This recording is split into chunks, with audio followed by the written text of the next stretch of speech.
WhatsApp everyone, welcome back to the channel. Guys, हम लोग पढ़ रहे थे गवर्नमेंट बजट और गवर्नमेंट बजट का एक पार्ट ऑलरेडी आ चुका है। ये है हमारा second part of government budget और ये करने के बाद तुम्हारा मैक्रो भी पूरा ही खत्म हो जाएगा। तो आइए जल्दी से इसको खत्म करते हैं और फिर आगे चलेंगे कुछ नई चीजों की तरफ। चलिए जल्दी से लेट्स बिगिन।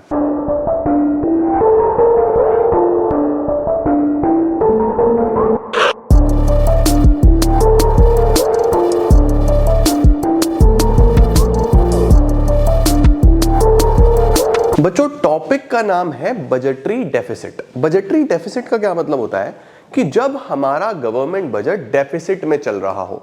अब देखो, तीन प्रकार के बजट्स हो सकते हैं। या तो हो सकता है बैलेंस्ड। बैलेंस्ड कब होता है? जब जितना कमाया उतना खर्च कर दिया, ठीक है। सरप्लस कब होता है? जब कमाई ज्यादा है और खर्चा कम है। डेफिसिट कब होता है? नुकसान कब होता है? जब खर्चे बहुत ज्यादा हैं और जो कमाई है वो बहुत कम है, उसको बोलते हैं डेफिसिट बजट। अब डेफिसिट बजट तीन प्रकार के हो सकते हैं बेटा, ठीक है। ये तो हमने लास्ट क्लास में देख लिया था। जो क्या है, पेन भी कहाँ गिर जाता भाई। देखो, balanced budget, surplus budget, deficit budget. Surplus कब है? जब गवर्नमेंट के एस्टिमेटेड रिसिप्ट्स ज्यादा है गवर्नमेंट के खर्चे से, ठीक है। बैलेंस कब है? जब दोनों बराबर हैं। डेफिसिट कब है? जब रिसिप्ट्स कम है, ठीक है। हाँ सर। अब हमारे पास देखो बच्चों, कुछ कॉमन सी चीजें हैं, जैसे जितनी भी डेवलपिंग कंट्रीज होती हैं, डेवलपिंग जैसे इंडिया है ना, तो जितनी भी डेवलपिंग कंट्रीज होती हैं वहां पे जनरली बजट डेफिसिट में ही रहता है। सर डेफिसिट में क्यों रहता है? क्योंकि बच्चों गवर्नमेंट का मेजर खर्चा जो है वो देश को डेवलप करने में, इंफ्रास्ट्रक्चर बनाने में, नौकरियां देने में, मेंटेन करने में, चीजों को उसमें जाता है। तो देखो क्या बोल रहा है, because they need to incur more expenditure then the amount of resources the economy can mobilize। इससे क्या होता है कि अल्टीमेटली इकोनॉमी में गवर्नमेंट खर्चा करती है, लोगों तक पैसा पहुंचता है, तो उससे लेवल ऑफ एग्रीगेट डिमांड बढ़ता है इकोनॉमी में, ठीक है। परफेक्ट। और अगर एक्सेस डिमांड होता है, ड्यूरिंग एक्सेस डिमांड, तो फिर डेफिसिट बजट जो है उससे it increase the difference between AD and AS which lead to inflationary gap. तो बोल रहा है अगर इकोनॉमी में डेफिशिएंट डिमांड चल रहा है, डेफिशिएंट डिमांड का मतलब होता है कि लोगों के पास पैसा ही नहीं है, तो गवर्नमेंट क्या करेगी? गवर्नमेंट इस तरीके का बजट बनाएगी जिसमें सरकार ज्यादा खर्चा करेगी, तो लोगों तक पैसा पहुंचेगा। लोगों तक पैसा पहुंचेगा तो अपने आप ये डेफिशिएंट डिमांड का सिचुएशन इक्विलिब्रियम पे वापस आ जाएगा। वहीं पे अगर चल रहा है एक्सेस डिमांड, एक्सेस डिमांड का मतलब होता है लोग ऑलरेडी बहुत डिमांड कर रहे हैं, लोगों के पास ऑलरेडी बहुत पैसा है, अब भी अगर गवर्नमेंट ऐसा बजट बनाएगी तो फिर बहुत गैप और बढ़ेगा, और गैप बढ़ेगा। गैप बढ़ने से क्या होगा? इन्फ्लेशन, महंगाई हो जाएगी। लेकिन उस चीज का आपको यहाँ पे इतना ज्यादा रेलेवेंस नहीं है, ये हम ऑब्जेक्टिव्स में पढ़ चुके हैं। कितने प्रकार के डेफिसिट हो सकते हैं बच्चों? तीन प्रकार के डेफिसिट हो सकते हैं, revenue deficit, fiscal deficit, primary deficit. Sir मतलब रेवेन्यू डेफिसिट बच्चों सिर्फ और सिर्फ रेवेन्यू नेचर की चीजों को देखता है, यानी कि रेवेन्यू एक्सपेंडिचर ज्यादा है, रेवेन्यू रिसिप्ट कम है। रेवेन्यू एक्सपेंडिचर ज्यादा है, रेवेन्यू रिसिप्ट कम है। फिस्कल डेफिसिट देखता है टोटल, टोटल एक्सपेंडिचर ज्यादा है टोटल रिसिप्ट से, ठीक है। और प्राइमरी डेफिसिट का फॉर्मूला होता है fiscal minus interest. One by one तीनों को समझाता हूं, तीनों के न्यूमेरिकल भी साथ साथ कर लेंगे। सर रेवेन्यू डेफिसिट क्या होता है? तो देखो क्या बोल रहा है, revenue deficit is concerned with revenue वाला element of the budget. Revenue वाला एलिमेंट मतलब सिर्फ रेवेन्यू एक्सपेंडिचर्स देखो और रेवेन्यू रिसिप्ट्स देखो, बस। देखो क्या बोल रहा है, it is concerned with revenue expenditure and revenue receipts of the government. अगर सरकार का रेवेन्यू एक्सपेंडिचर ज्यादा है और रेवेन्यू रिसिप्ट कम है तो उसको हम रेवेन्यू डेफिसिट बोलेंगे। जैसे आपको न्यूमेरिकल आया कि गवर्नमेंट का रेवेन्यू एक्सपेंडिचर है 100 करोड़ और गवर्नमेंट का रेवेन्यू रिसिप्ट है 40 करोड़, बताओ रेवेन्यू डेफिसिट कितना होगा? तो आप बोलोगे कि भैया रेवेन्यू डेफिसिट तो हम निकाल लेंगे, revenue expenditure minus revenue receipt, ये मेरा रेवेन्यू डेफिसिट हो गया। तो रेवेन्यू डेफिसिट जो होता है वो सिर्फ रेवेन्यू वाला एलिमेंट देखता है, ठीक है, रेवेन्यू रिसिप्ट्स और रेवेन्यू एक्सपेंडिचर। अब एक बात समझना बच्चों, किसी भी देश के लिए जो मेन सोर्स ऑफ इनकम होती है ना, वो रेवेन्यू रिसिप्ट्स ही होती हैं। भाई हमारे देश में भी तो यही है, टैक्स और नॉन टैक्स रिसिप्ट्स वो मेन सोर्स ऑफ इनकम है। और किसी भी देश के मेन खर्चे रेवेन्यू एक्सपेंडिचर्स ही होते हैं, क्योंकि नॉर्मल फंक्शनिंग पे तो वही होते हैं। तो अगर सरकार रेवेन्यू डेफिसिट में चल रही है, इसका मतलब देश अपने नॉर्मल खर्चे भी नहीं निकाल पा रहा। ये एक बहुत वार्निंग सिग्नल वाली बात है। तो देखो क्या बोल रहा है, इसके क्या इंप्लीकेशंस होंगे। इट इंडिकेट्स द इनएबिलिटी, यानी आपकी सरकार एबल ही नहीं है to meet its regular and recurring expenditures.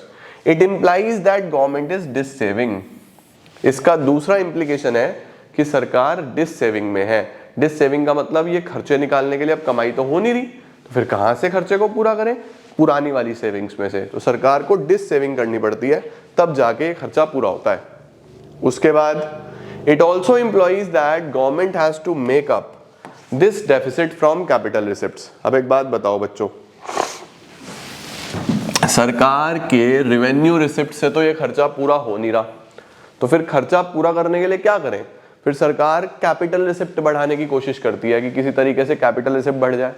Capital receipt बढ़ेगी तो कहीं से ये खर्चा निकाल देंगे, खर्चे तो निकालने ही है ना, राइट। तो बोल रहा है थ्रू बोरिंग्स, या तो बोरो करेगी या डिसइन्वेस्टमेंट करेगी। कोशिश करती है गवर्नमेंट की ये खर्चा किसी ना किसी तरीके से कैपिटल रिसिप्ट से निकल जाए, रेवेन्यू रिसिप्ट से तो निकल नहीं रहा है ना।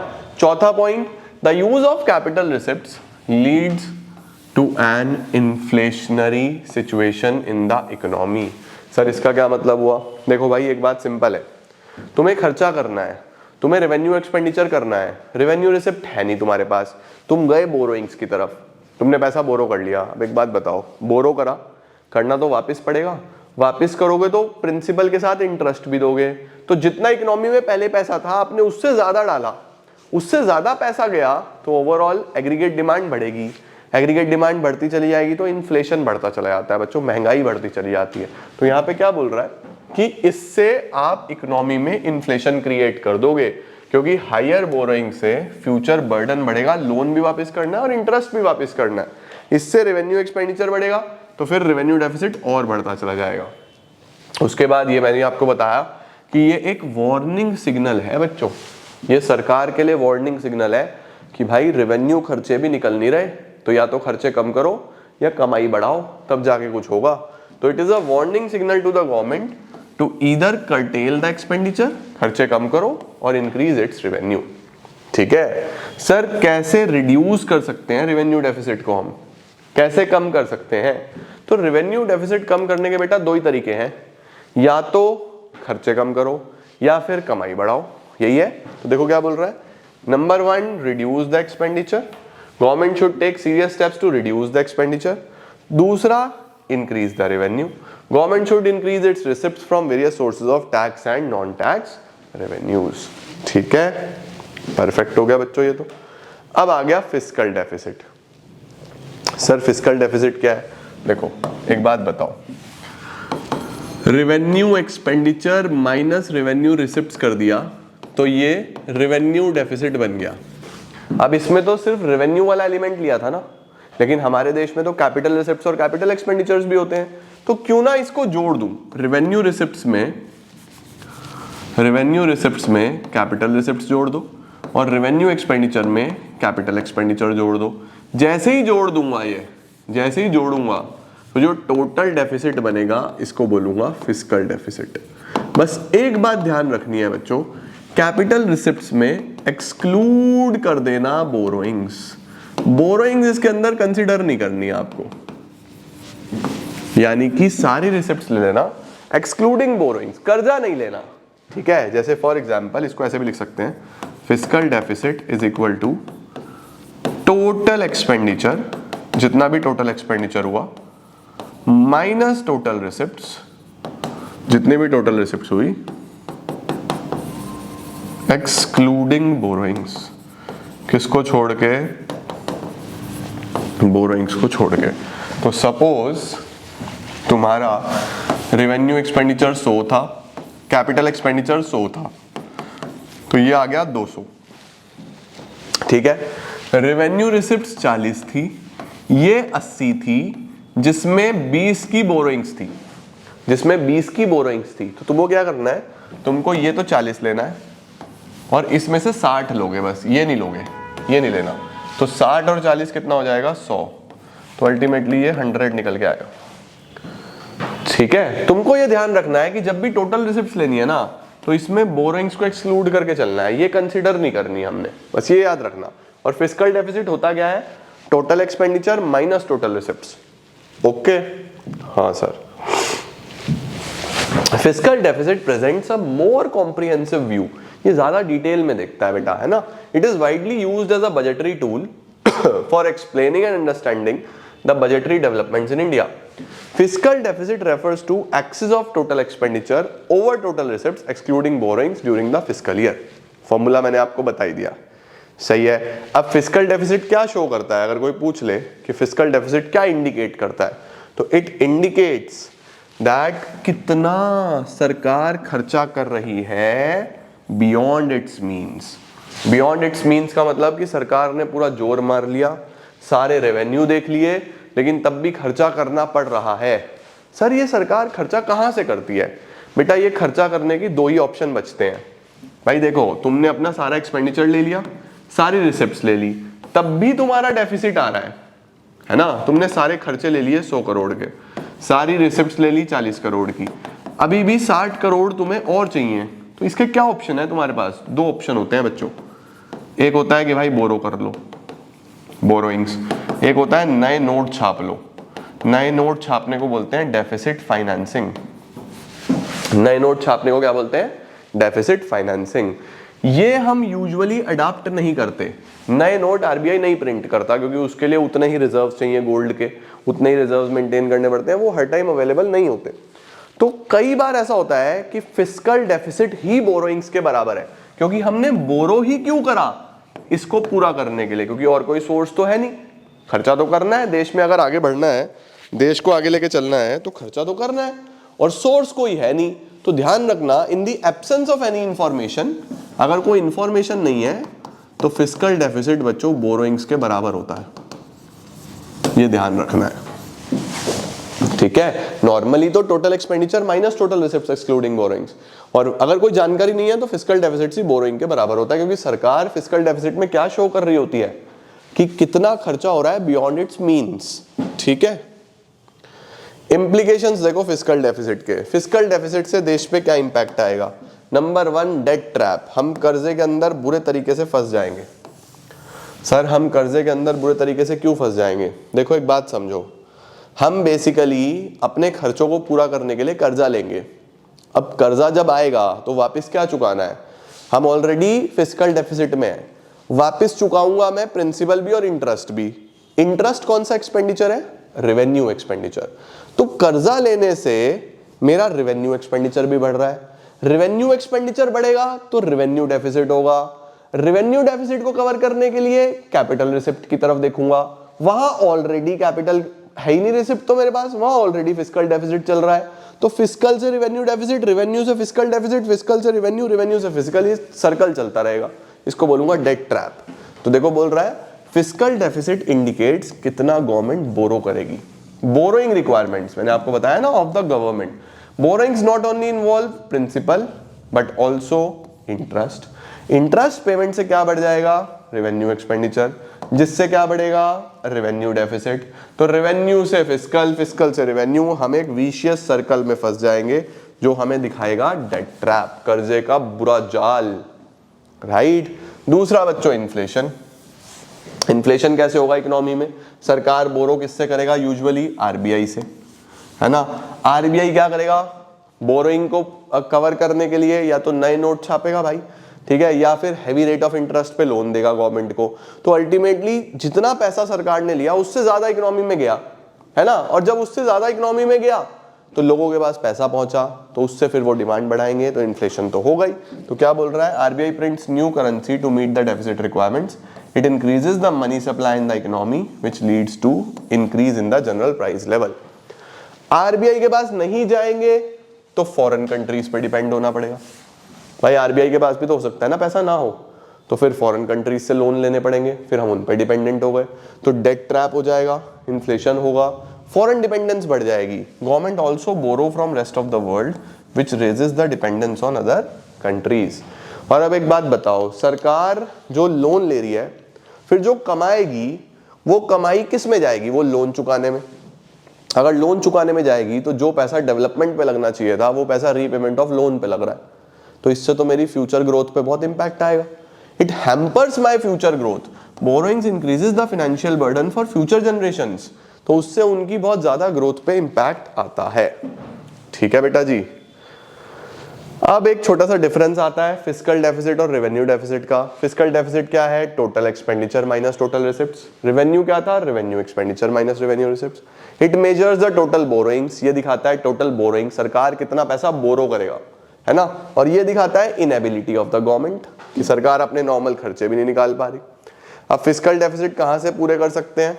मैंने आपको बताया दो ही सोर्स हैं, नंबर 1 बोरोइंग, या तो कर्जा लो, नंबर 2 डेफिसिट फाइनेंसिंग, या नए नोट छापो। अब सरकार यूजुअली किसकी तरफ जाती है? इसकी तरफ। Fiscal deficit can be met by borrowings from internal sources और the external sources, and government may borrow from RBI against its securities to meet the fiscal deficit. RBI issues new currency for this purpose. This process is called deficit financing. आखिरी आता है बच्चों primary deficit. बताओ sir what is primary deficit? अब तुम revenue deficit तो समझ गए। रेवेन्यू डेफिसिट क्या है?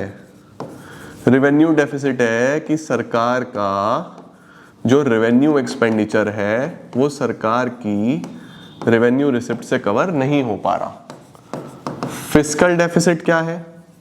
ये बताता है कि गवर्नमेंट का जो टोटल एक्सपेंडिचर है वो बहुत ज्यादा है गवर्नमेंट की टोटल रिसिप्ट से। ठीक है, तो इसको कवर करने के लिए गवर्नमेंट के पास एक ही ऑप्शन है कि ये कहां से कवर करो? बोरोइंग से, पैसा बोरो करो, या इंटरनली या एक्सटर्नली, है ना। उसके बाद आखिरी होता है बच्चों primary deficit. What is primary deficit? Primary deficit बच्चों बेसिकली ये बताता है कि कितना सरकार ने बोरो करा है फॉर एक्सपेंसेस या खर्चे अदर देन इंटरेस्ट, है ना। ये बेसिकली दिखाता है फिस्कल डेफिसिट माइनस इंटरेस्ट। अब सपोज सरकार का कुछ लोन्स थे, सपोज सरकार के कुछ लोन्स थे जो प्रीवियस हैं, जो पहले से चलते आ रहे हैं, प्रीवियस लोन्स, सपोज वो 100 करोड़ के हैं और उस पे 10% ब्याज देना है, तो 10 करोड़ रुपए का इंटरेस्ट देना है, 10 करोड़ का इंटरेस्ट देना है। सपोज 10 करोड़ का तो इंटरेस्ट है और सरकार ने बोरो कितना करा? 15 करोड़। सरकार ने बोरो करा 15 करोड़, तो 15 करोड़ में से 10 करोड़ तो इंटरेस्ट का पेमेंट होगा, 5 करोड़ सरकार ने अदर खर्चों के लिए करा होगा ना बोरो। तो ये क्या दिखाता है प्राइमरी डेफिसिट? ये दिखाता है कि कितना बोरोइंग्स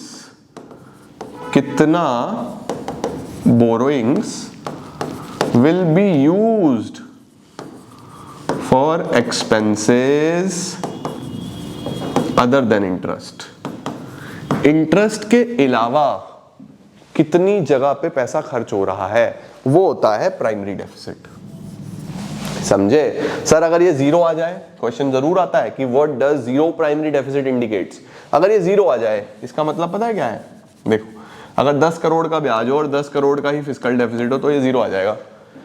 इसका मतलब ये है अगर ये जीरो आ रहा है प्राइमरी डेफिसिट, इट मींस सरकार ने बोरो करा है सिर्फ इंटरेस्ट चुकाने के लिए। Interest commitments have forced the government to borrow. ये इंपॉर्टेंट पॉइंट है, ध्यान रखना कि what does zero primary deficit indicates. समझे? देखो, primary deficit refers to the difference between fiscal deficit of the current year and interest of the previous borrowings. Simple, fiscal minus interest. अब देखो ये क्या दिखाता है? It indicates how much of the government borrowings are going to meet expenses other than interest. Main चीज यही है। The difference between fiscal deficit and primary deficit shows the amount of interest. ठीक है, so low या zero primary deficit ये बोलता है कि interest commitments have forced the government to borrow. अगर ये जीरो आता है, it shows कि गवर्नमेंट ने बोरो करा है इंटरेस्ट की वजह से। ठीक हुआ? बढ़िया सर। अब बोल रहा है प्राइमरी डेफिसिट ही मेन वजह होता है फिस्कल डेफिसिट की। ऐसा क्यों सर? बेटा देखो, बहुत सिंपल सी बात है। प्राइमरी डेफिसिट क्या बता रहा है कि कितने खर्चे हमारे होंगे अदर देन इंटरेस्ट, राइट। तो देखो बोल रहा है इंटरेस्ट पेमेंट इंडिया में बहुत ज्यादा बढ़ी है रीसेंट ईयर्स में। राइट ऐसा क्यों? क्योंकि बेसिकली प्रीवियस बोरोइंग्स पे हैवी रेट ऑफ इंटरेस्ट से बाकी सारी चीजों पे बहुत प्रभाव पड़ा है। तो to reduce the fiscal deficit interest payment should be reduced through repayment of loans. हमें अगर फिस्कल डेफिसिट कम करना है तो हमें इंटरेस्ट को जल्दी से जल्दी चुकाना होगा, तभी हमारा फिस्कल डेफिसिट कम हो पाएगा। अदरवाइज इंटरेस्ट ऑलरेडी इतने हाई है कि फिस्कल डेफिसिट में ही रहेंगे हम हमेशा। समझे? एक डिफरेंस दिया हुआ है प्राइमरी और फिस्कल का। प्राइमरी डेफिसिट क्या दिखाता है? Difference between fiscal and interest. Fiscal क्या दिखाता है? Excess of total expenditure over total receipts, right. Primary बोलता है कितना बोरो करा to meet expenses other than interest, यानी एक्सक्लूडिंग इंटरेस्ट। और ये क्या दिखाता है? टोटल कितना बोरो करा, ये होता है इंक्लूडिंग इंटरेस्ट। फिर फॉर्मूला लिख दो। ठीक है बेटा जी, इतना ही है हमारे पास गवर्नमेंट बजट में। इसी के साथ हमारा गवर्नमेंट बजट भी समाप्त होता है। न्यूमेरिकल पोर्शन बच्चों यहाँ से ये फॉर्मूलाज आपके यूज होंगे। इन फॉर्मूलाज को बड़े ध्यान से एक बार लिख लो, ये बिल्कुल भी भूलना नहीं है आपने। सिंपल सा न्यूमेरिकल आता है, इससे ज्यादा कुछ न्यूमेरिकल भी नहीं है। सिंपल सा न्यूमेरिकल आता है। रेवेन्यू डेफिसिट का ये फॉर्मूला, फिस्कल का ये, प्राइमरी का ये। बस यहाँ पे टोटल एक्सपेंडिचर को कैसे लिख सकता है? ये टोटल एक्सपेंडिचर को लिखता है revenue expenditure plus capital expenditure. और टोटल रिसिप्ट्स को कैसे लिखता है? Revenue receipts plus capital receipts. बस इसके अंदर एक्सक्लूडिंग बोरोइंग्स, बोरोइंग्स नहीं लेनी, ये ध्यान रखना है। ठीक है, बाकी तो सिंपल है, आपको ये पता होना चाहिए और आपका गवर्नमेंट बजट समाप्त है। ठीक है क्या बेटा? परफेक्ट है। मैक्रो भी समाप्त हो गई इसी के साथ, आपकी मैक्रो भी समाप्त। इसके बाद मिलता हूं मैं आप लोगों को अगली क्लासेस में फॉर समथिंग न्यू, और चीजें इसी तरीके से आगे बढ़ाएंगे और खत्म करेंगे। ठीक है, thank you so much everyone. Keep glowing and keep smiling.